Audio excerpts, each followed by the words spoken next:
These are the people that we deal with every day. You know, did you read about the article about the thing that happened with the foster parents in Britain who were told that they had to teach their kids about the great things of homosexuality? They were Christians, and the judge says you don't have a right to teach Christian beliefs, but you do have to teach and extol the virtues of homosexuality. And they went to court about it. And the judge ruled against them. I mean, is that incredible? That's our world. That's our world. And so this is also our world. Strong Christian overtones, like we're poisoning the minds of anybody who comes in. I'm sorry for poisoning your mind about this. Anyway, this book isn't a bad read. It's fast. You could read it from cover to cover in 12 hours or less. As for me, I'm giving the book to my mother. She's a sucker for this kind of story. She'll like it much better than I did, if only because she actually believes it already. Oh, that's so great. More power to her and more power to the Burpos as well. Yes? There's a cardiologist who was not a Christian and performed an operation on a man who died on the operating table 3 times.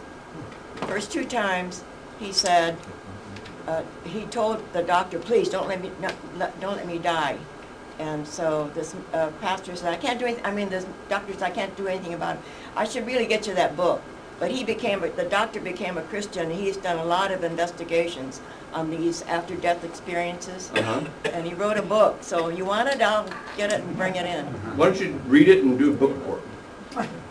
There's a movie that he was doing. He retired as a doctor and he became a minister.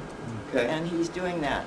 3 minutes on I don't this. see how you people haven't seen it. It's all on Channel 40. They did a whole thing on him, and he interviewed all these people. There were about 10 people that he interviewed that had these after-death experiences.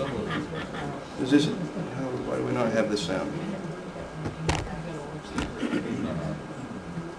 I think it's happening more now than before because one thing is the advance of medicine, that they are able to restore these people and on the operating table.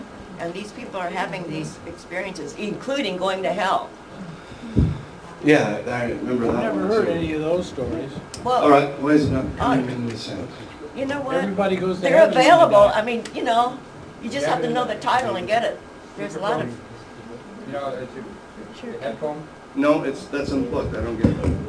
That should be on. That should be on. Maybe it's this device.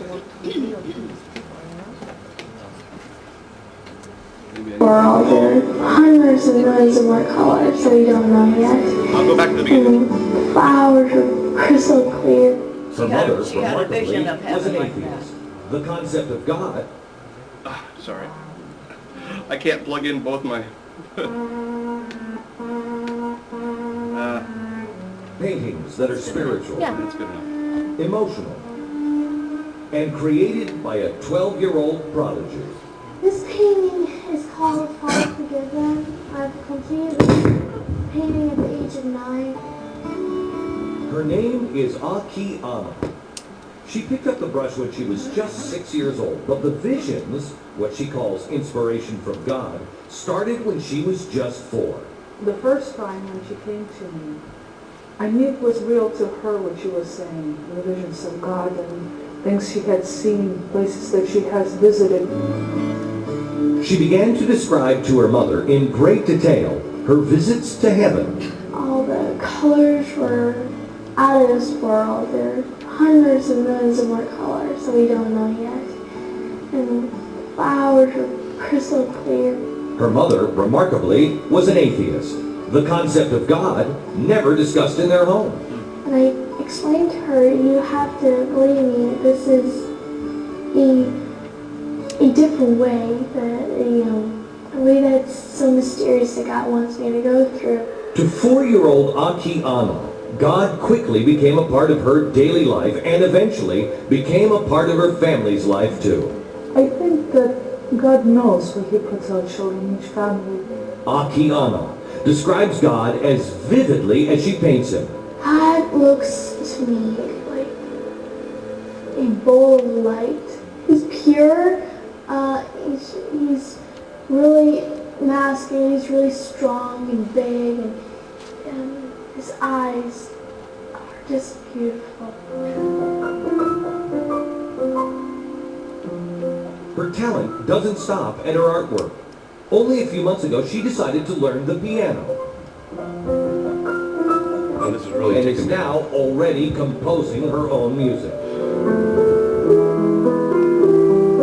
But it is her painting that truly captures the incredible spirituality of this young girl. The visions, to me, I felt it was like he's explaining himself to me and what he does to this world. She is a self-taught painter, and as she grows older, her Self-portrait. paintings grow more expressive, more colorful, more complex.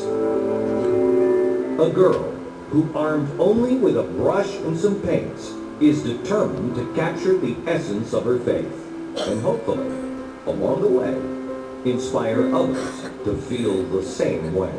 The most important thing in this world is faith. Without faith, we cannot communicate with God. It's just so beautiful up there.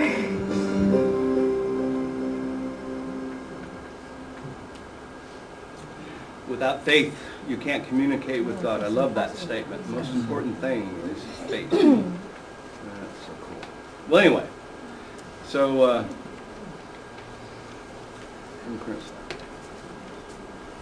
It's interesting that both those critics didn't like it for different reasons that were the same different reason, kind of. pretty much.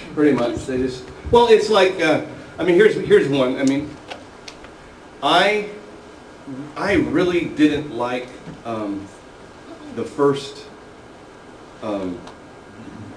animated version of Charlie Brown, because, you know, I had such a great concept in my mind of what Charlie Brown was like, and I really didn't like the Charlie Brown Christmas thing, because I thought, oh, you're taking, now I can't imagine this stuff anymore. And so, but you know something, there's plenty more to imagine about heaven. And just a few things that are in the book, and Karen, if you'll just let me just kind of mention a few things. One time, you know, it's a 4-year-old kid, you know, he's playing swords and he's having battles all the time, you know, and with his toys, and then, you know, he spies a plastic horse. He says, "Hey, Dad, did you know Jesus has a horse?" You know? He kind of describes, you know, his dad asked him, well, what were people wearing up there? And he tries to describe, well, they're wearing a white thing from here down to here. You know, he does this. And then he says, but Jesus, he was wearing this thing that kind of came down like, he didn't know the word for sash. He was wearing this thing that came down like this. And he says, and everybody had something like that, were wearing something like this. And he said that most of the people, the one that they had, it was yellow, gold, but wearing white linen. And he says, but hey, Dad, did you know Jesus is the only one that wears purple up there? And it's just so funny. I mean, one of the stories, he comes back later on, and he just kind of marches into the room. This is years afterwards, I think. Wasn't it years when he told his mother about? I don't know where you're going. Oh, yeah. It was years, a couple years after the thing, and he came in and he said, "Hey, Mom, you had a sister. You had." What did he say? I have a sister. He says, "I have a sister. I have two sisters. I have 2 sisters," he says. And she goes, "You know, well, you have one sister. Her name is, I can't remember what the sister's name is.